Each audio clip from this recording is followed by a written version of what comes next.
Bonjour et bienvenue, petite introduction pour vous dire que cette vidéo est la partie 2 d'une autre vidéo où on a d'abord analysé le clip de French Girls de Dove Cameron et aujourd'hui on va parler des paroles.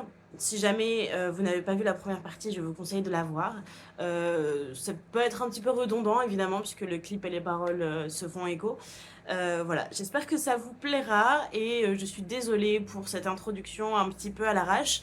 Voilà, j'espère que vous me pardonnerez un petit peu toutes ces erreurs de montage, la maigre qualité de certaines parties. J'ai quand même fourni un énorme travail et cette vidéo est totalement imparfaite, mais elle est le fruit du résultat de toutes les galères que j'ai traversées.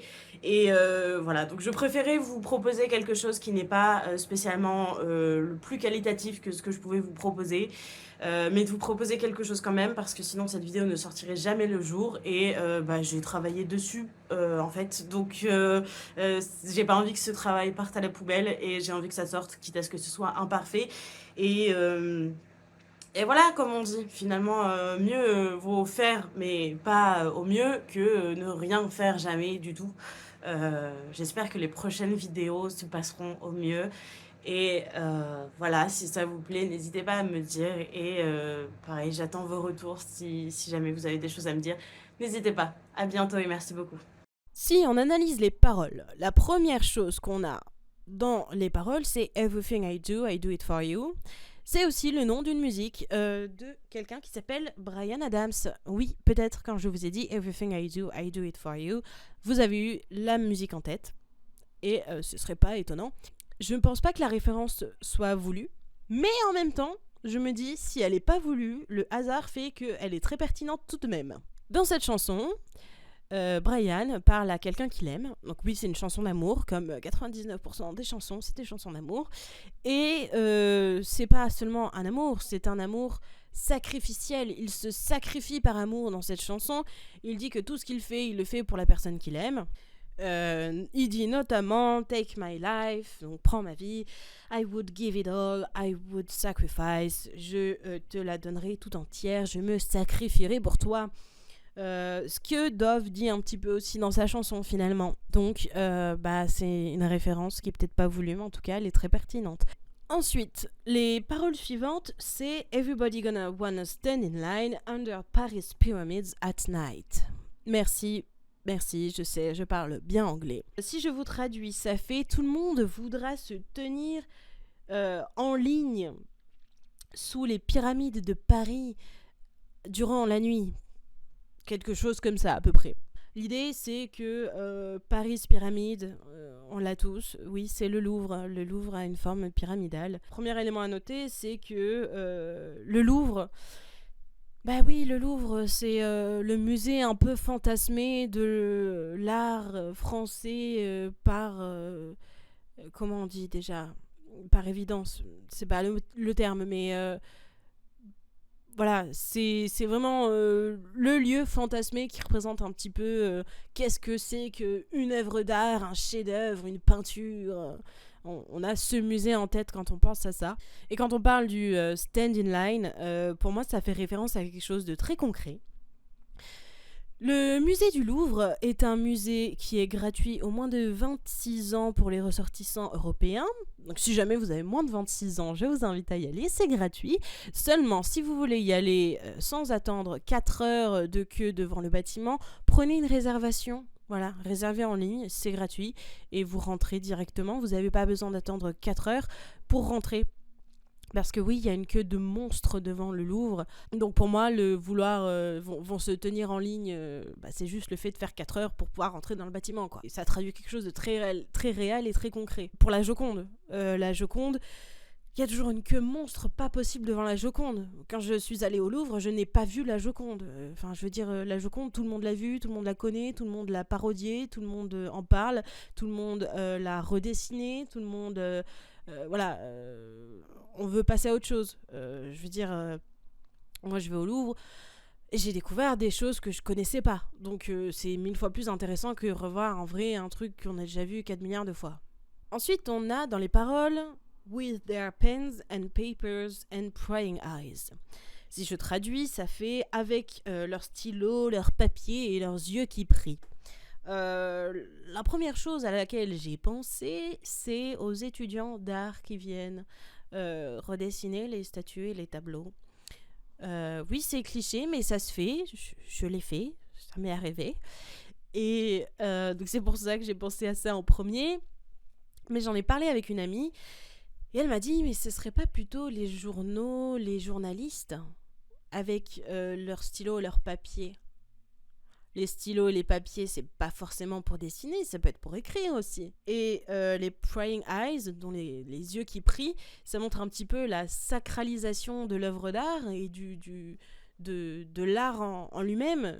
On enferme des tableaux vus par des milliers de personnes dans un bâtiment énorme, hyper prestigieux, où on peut pas toucher le tableau, machin, attention. On sacralise l'œuvre d'art.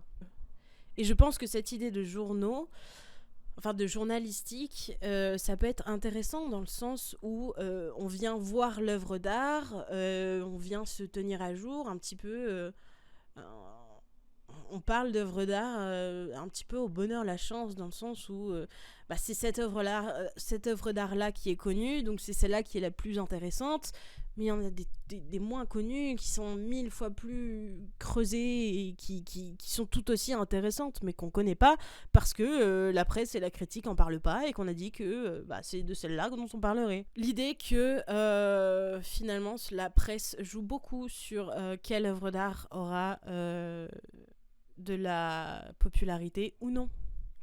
Ce qui peut être intéressant parce que quand on est une muse, on veut devenir immortel, mais le but d'être immortel, c'est chouette si on est dans un poème ou dans une peinture, mais si ce poème n'est plus lu ni récité, si cette peinture est brûlée, perdue, il n'y a plus aucune pertinence. On est immortel, mais on n'existe plus aux yeux des gens, on existe aux yeux de qui ?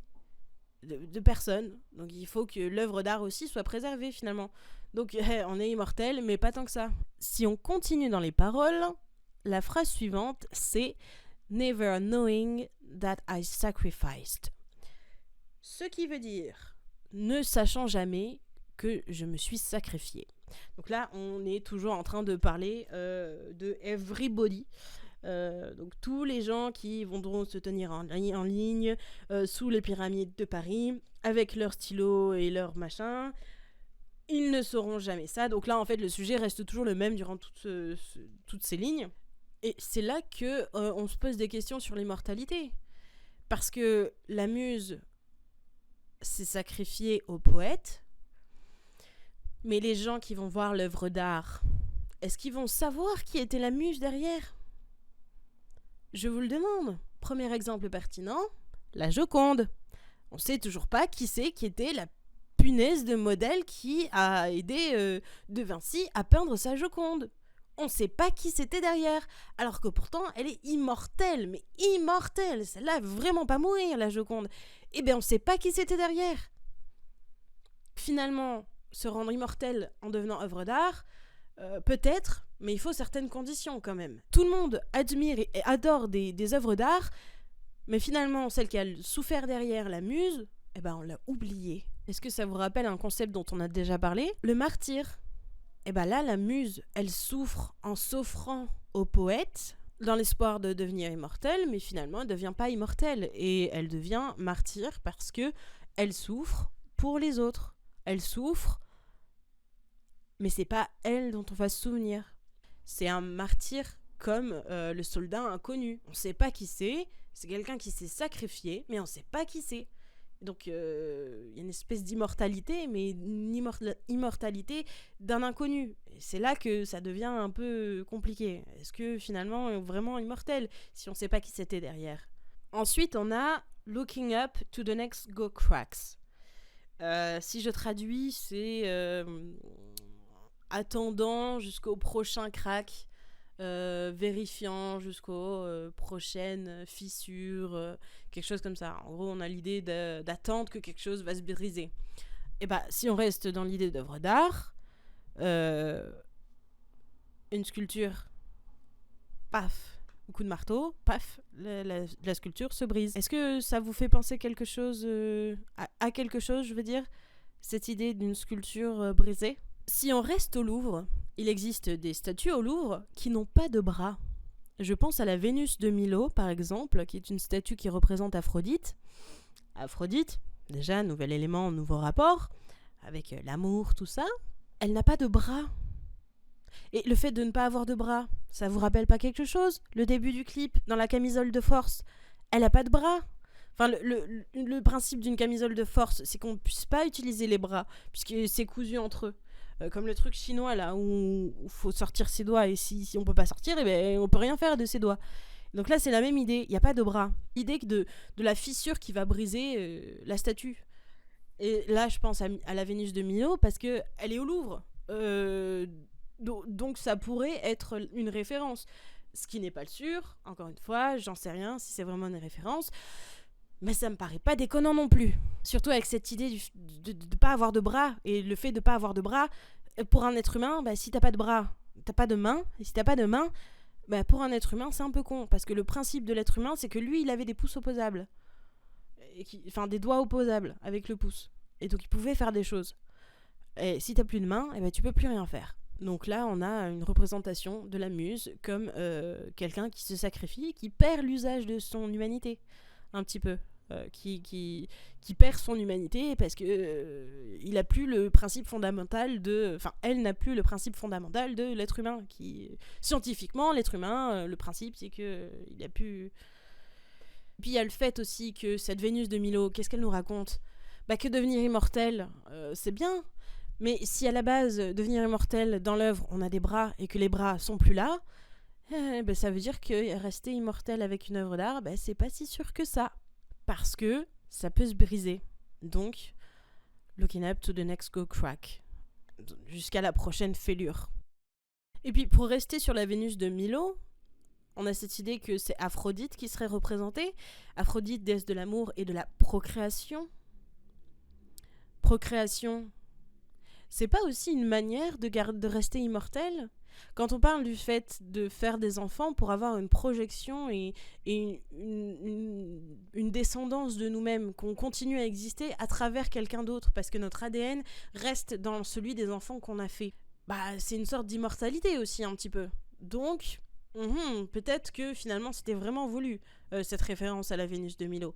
Enfin, en tout cas, elle est peut-être supposée quelque part dans le clip et dans le concept de fissure et de sculpture qui s'effrite.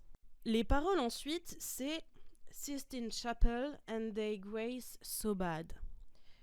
Alors, déjà, première partie, Sixtine Chapel, la chapelle Sixtine. Oui, c'est une référence à des œuvres d'art très connues. Quand on parle de la chapelle Sixtine, on parle surtout du plafond qui est peint par Michel-Ange. Et voilà, c'est une référence évidente, même surévidente et connue, plus que connue, dans l'art. Dans l'art, c'est des premiers noms, c'est un nom tout aussi connu que de Vinci, finalement. Vous voyez ce que je veux dire? Et il y a cette idée aussi que la chapelle Sixtine, le toit, le plafond, on regarde vers le ciel. Donc il y a quelque chose de divin là-dedans. Déjà, rien que dans le concept en lui-même, quand ils ont fait la chapelle Sixtine et qu'ils ont peint là-haut, l'idée c'était de regarder vers le ciel. Donc il y a forcément quelque chose de divin. Si on place la chapelle Sixtine dans cette musique, regarder vers le ciel, c'est pas Dieu qui est divin, c'est l'œuvre d'art qui est divine. Puisqu'on regarde le plafond, et au plafond il y a l'œuvre d'art. Et aussi, chose à noter, à mon avis, là c'est vraiment un concours de circonstances, mais pas waouh. Mais au moment où la chanson est sortie, ça faisait 1 semaine que le pape était mort. Et la chapelle Sixtine, apparemment, on élit le nouveau pape là-bas. Là, la coïncidence, elle est quand même frappante. Les paroles suivantes, on a « They could take a million photographs ». Et donc, c'est là que le côté journalistique prend un peu le dessus. Cette phrase est à combiner avec la suivante qui est « But a holy love they'll never have ».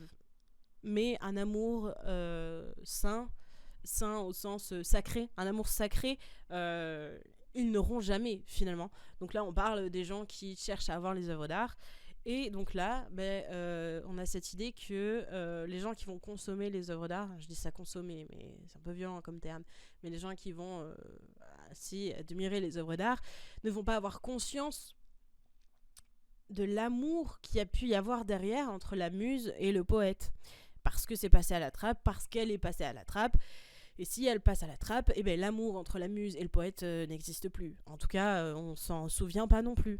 Et en même temps, quand Dove chante cette phrase, on se demanderait pas si l'immortalité, c'est pas le fait de se souvenir d'elle, qu'elle soit connue de tous, mais plutôt la force et l'amour que porte le poète à sa muse.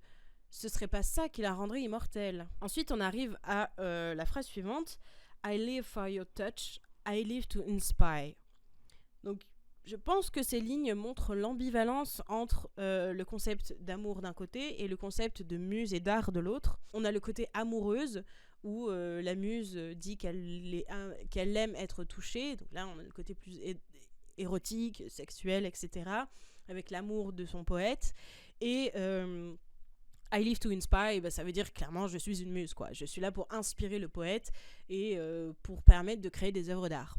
Et en plus, cette dualité, cette ambivalence, ces deux aspects, je trouve, se retrouvent dans le clip parce que quand elle dit I live for your touch, elle a une pose assez suggestive, comme si c'était une invitation un petit peu sexuelle. Par contre, quand elle dit I live to inspire,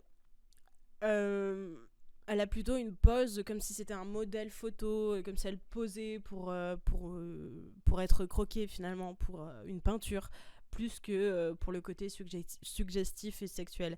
Et les deux sont un petit peu ambigus finalement, parce que où est la limite entre la pose un peu érotique et où est la limite avec la pose en tant que modèle. La limite est un peu floue.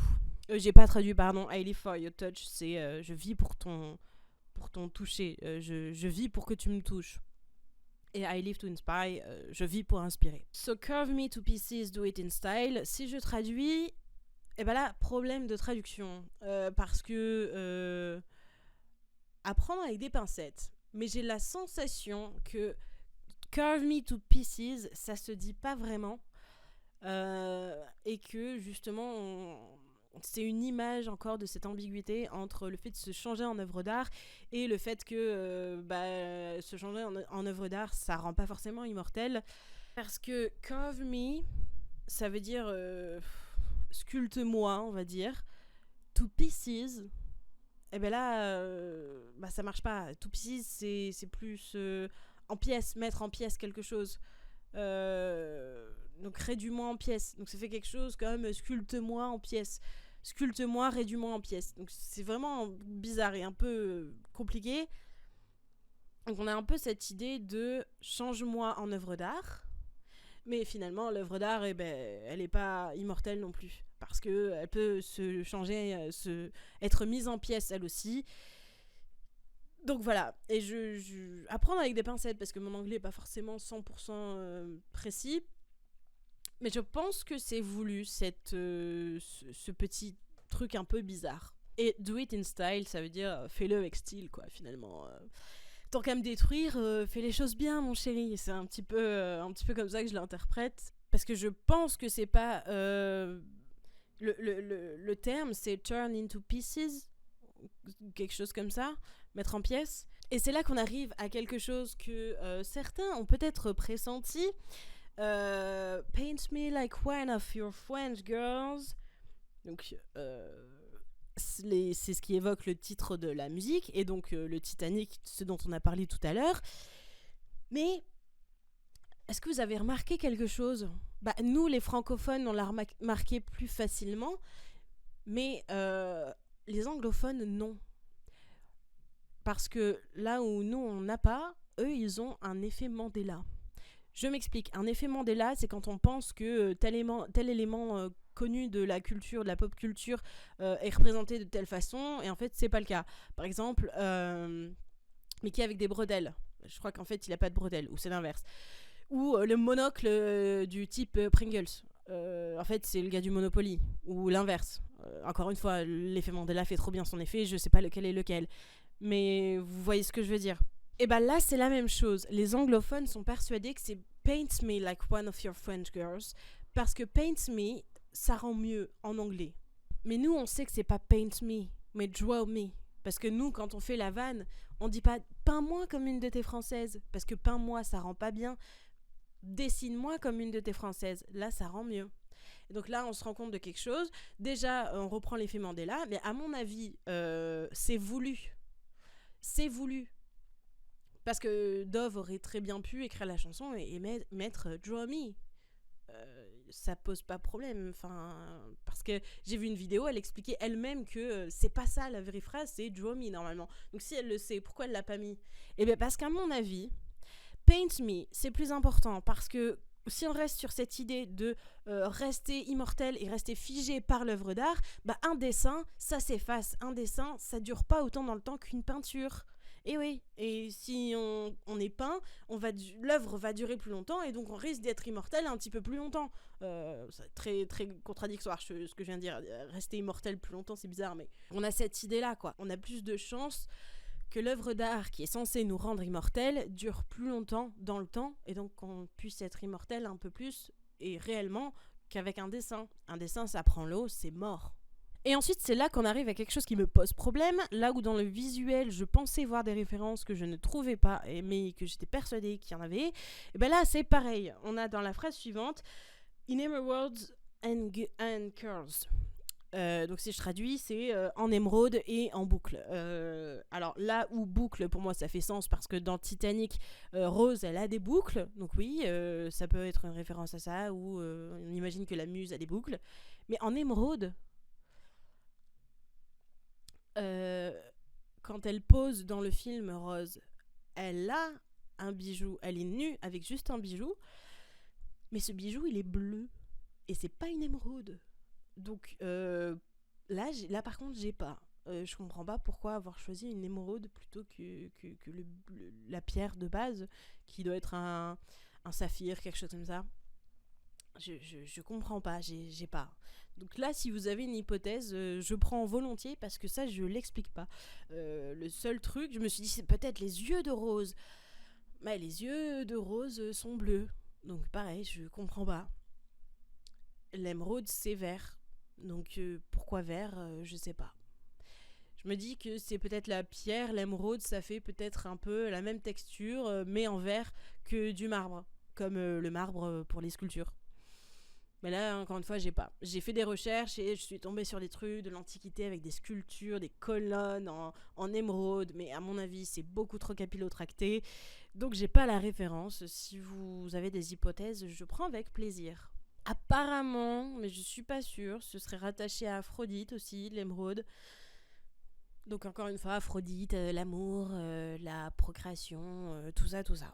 Et ensuite, on a la chanson qui continue avec I give myself over to you, I wanna be remembered, be yours forever, make me your whole world, your muse.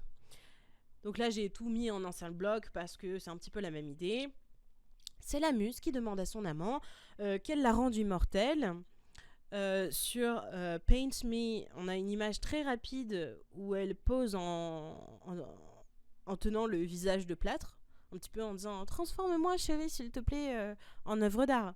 Un petit peu comme ce dont on a déjà parlé tout à l'heure, quand elle met le plâtre devant elle, etc. Et là j'ai envie de parler d'autre chose, c'est d'Atlas qui porte le monde. Donc le monde en fait c'est juste une sphère, et là c'est un peu la même chose, dans laquelle elle porte un petit peu une sphère.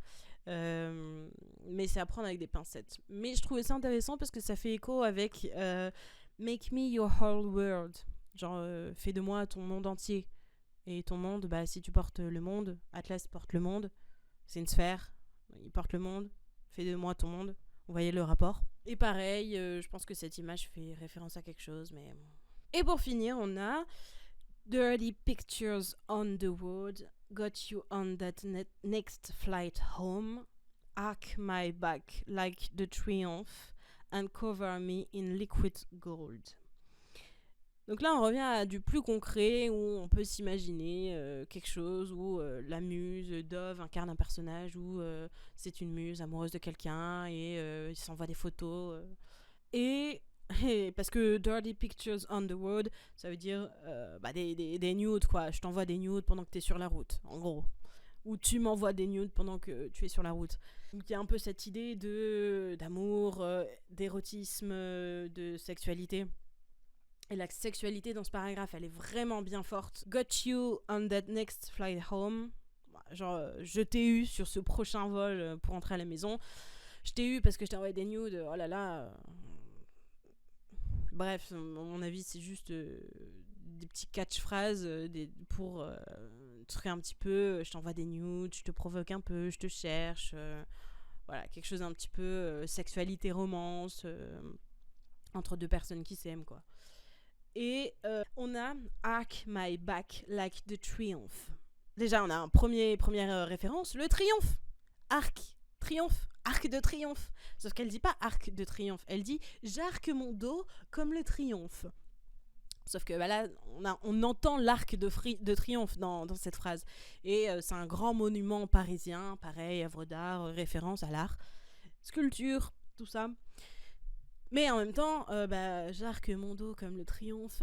Bon, excusez-moi l'image, mais enfin, c'est très suggestif et sexuel. Hein. L'idée d'arquer le dos comme ça pendant qu'il se passe ce qui se passe. Et c'est là qu'on arrive à autre chose. And cover me in liquid gold. Alors, le liquid gold, oui, pour se faire référence à l'art aussi, parce que dans des monuments parisiens, des sculptures, l'architecture, tout ça, on a des dorures sur des moulures, ce genre de choses, vous voyez ce dont je parle. Mais je comprenais pas où était le truc. Pour moi, c'était sexuel dans le sens où elle disait « Couvre-moi d'un liquide doré ». Déjà, couvre-moi d'un liquide, bon, c'est un peu tendancieux, vous voyez ce que je veux dire, j'imaginais quelque chose avec un fluide masculin. J'en ai discuté avec une autre amie, si tu passes par là, tu te reconnaîtras. Il y a quelque chose de beaucoup plus évident, mais visiblement, j'avais pas l'esprit assez... Liquid gold. Est-ce qu'il n'y a pas quelque chose de sexuel qui porte ce nom ? Par exemple, la golden shower. Ceux qui savent ce que c'est, mais bon, c'est l'idée de couvrir quelqu'un d'un liquide doré. Voilà, donc ambiguïté entre l'art et le sexe. Voilà. Pour revenir sur l'arc de triomphe, si je dis pas de bêtises, sous l'arc de triomphe, il y a la flamme du soldat inconnu. Et je trouve ça intéressant parce que je l'ai évoqué tout à l'heure en parlant du concept de martyr. J'avais même pas réfléchi, je pensais pas à ça. Donc je pense que là, c'est aussi une référence au concept de martyr. De martyr dans le sens où quelqu'un se sacrifie. Donc on a ce soldat inconnu qui s'est sacrifié pendant la guerre. Et... donc je pense que la référence est aussi voulue pour ça. Je pense que Dove a la culture qui fait que si elle a choisi ça, c'est pour cette raison-là. D'ailleurs, en parlant de Dove, j'ai juste envie de placer ça là, mais je trouve ça tellement mignon. J'ai vu des vidéos de Dove qui racontent qu'elle apprenait le français. Quand elle venait en France, elle comprenait presque tout. Et que ses mots préférés, c'était papillon, parce qu'elle trouve ça mignon, et parapluie, parce qu'elle trouve ça joli. Voilà, je trouve ça hyper mignon. Voilà, c'est inutile, mais je vous le partage parce que c'est trop mignon. Et c'est là que je vais faire ma petite conclusion. Pour moi, cette chanson parle évidemment des muses qui se sacrifient pour les poètes parce que c'est elles qui posent pendant des heures pour être peintes. Donc tu souffres un petit peu le martyre, c'est le cas de le dire. Et finalement, c'est pas forcément toi qui es reconnu. Généralement, c'est plutôt l'auteur de l'œuvre. La Joconde, c'est le parfait exemple. Et en même temps, on a cette idée de l'amour entre le poète et sa muse qui en fait une force et que c'est pour ça qu'elle se sacrifie. Et en même temps, elle se sacrifie pour devenir immortelle, mais cette immortalité, elle n'est pas sûre et certaine non plus. Ce que j'aime beaucoup dans cette chanson, c'est les références. Elles sont énormes, elles sont très riches Et à mon avis, je suis passée à côté de plein de choses aussi. Si jamais vous avez des choses à noter, n'hésitez pas.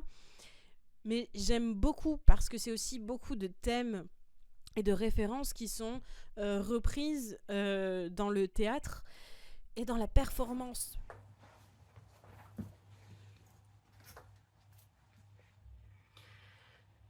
Et si j'avais fait fausse route depuis le début de cette vidéo? Depuis le début, je vous explique que la muse se sacrifie pour son poète, mais est-ce que c'est véritablement pour le poète qu'elle se sacrifie dans cette musique? J'ai décidé de retourner la conclusion de cette vidéo parce que ma vision de l'œuvre a changé. J'ai vu aussi de nouvelles choses depuis qu'elle est sortie. Dove a pu en parler un petit peu plus sur les réseaux. Donc forcément, mon avis s'est un peu plus forgé. Et je voudrais modifier quelques petites choses que j'ai pu dire à son propos. Et si dans cette musique, Dove, la muse, ne se sacrifiait pas pour son poète, mais pour le public directement, sans l'intermédiaire du poète? Parce que si on regarde, il est où le poète? Il est où l'artiste dans cette œuvre? Quel est l'artiste qu'elle inspire? Oui, elle est là, la solution. Oui, c'est elle-même. La muse, c'est Dove dans le clip. Elle se présente comme étant la muse de l'œuvre. Mais l'œuvre en elle-même, cette musique, c'est Dove qui l'a écrite, c'est Dove qui l'a composée, c'est son œuvre. Donc Dove se présente à la fois comme une muse, mais c'est une muse créatrice. Et c'est là que je trouve que ça peut s'inscrire dans les dernières créations qu'elle a faites, assez queer, assez féministes, notamment avec Breakfast, où on renverse un petit peu les clichés à son apogée de la vision machiste de la société, où on remplace les hommes par les femmes et les femmes par les hommes. Et là, c'est la même chose. Quand on parle d'œuvres, de muses, les muses, c'est des femmes, mais on parle pas de muses hommes. Le mot muse, c'est un nom féminin, en tout cas dans la langue française. Il n'y a pas d'équivalent pour les hommes. Il n'y a pas d'homme muse qui inspire des poétesses, par exemple. Clac. Renversement.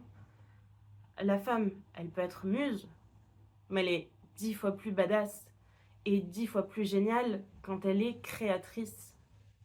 J'ai vu un petit extrait où Dove expliquait que cette musique représentait un petit peu pour elle comment elle percevait la célébrité, donc sûrement sa propre célébrité et son propre vécu. Je peux bien évidemment pas l'interpréter au mieux parce que je suis pas au plus profond de son être et je sais pas exactement ce qu'elle voulait dire derrière, mais j'ai la sensation que par ce clip, elle montre une artiste qu'on prend pour une muse et comme un objet, et où la célébrité, c'est la célébrité de la femme et pas de l'artiste, dans le sens où on va célébrer la muse, comme une femme, et pas comme une artiste créatrice. Alors qu'en fait, dans toute cette musique, elle se présente comme une muse, mais c'est pas elle la muse, c'est l'artiste. Donc, il y a un petit contre-pied à apprendre. Voilà, c'était à peu près ce que je voulais vous dire pour cette conclusion. J'espère que la vidéo vous a plu, elle est très brouillonne, elle est vraiment très longue et un peu peut-être redondante. Je parle un petit peu dans tous les sens, même si j'ai essayé de structurer.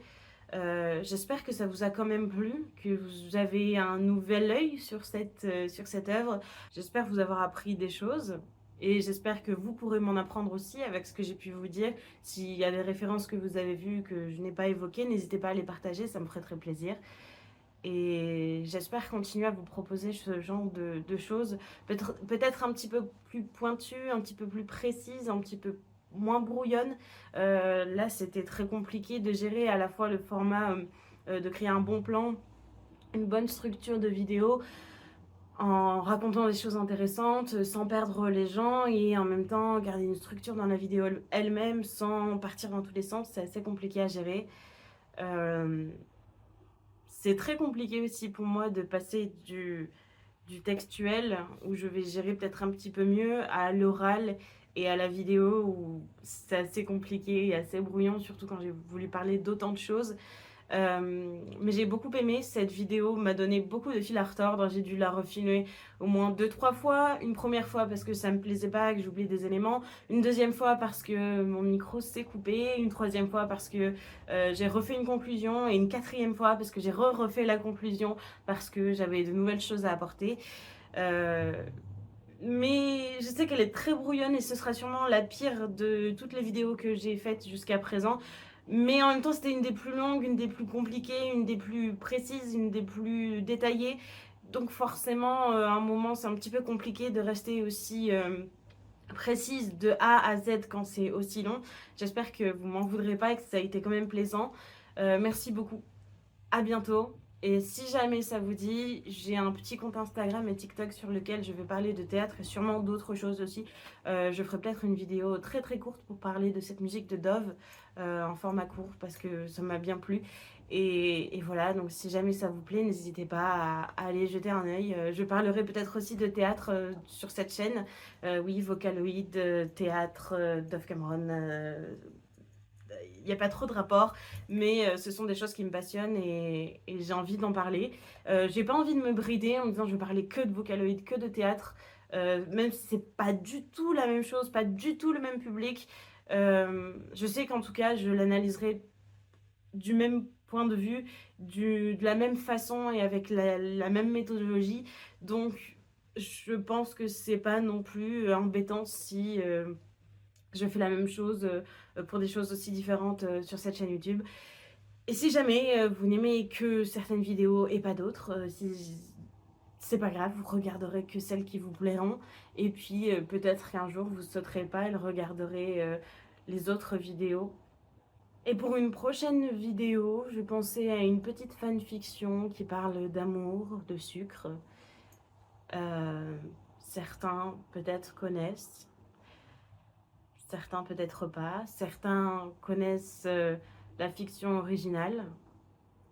Donc peut-être que je vais faire découvrir des choses. Mais on en parlera une prochaine fois. C'est pas encore sûr. C'est à réfléchir. C'est un projet. Mais j'aimerais bien vous en parler. Et puis on verra ce que ça donne. Voilà. Merci beaucoup. À bientôt.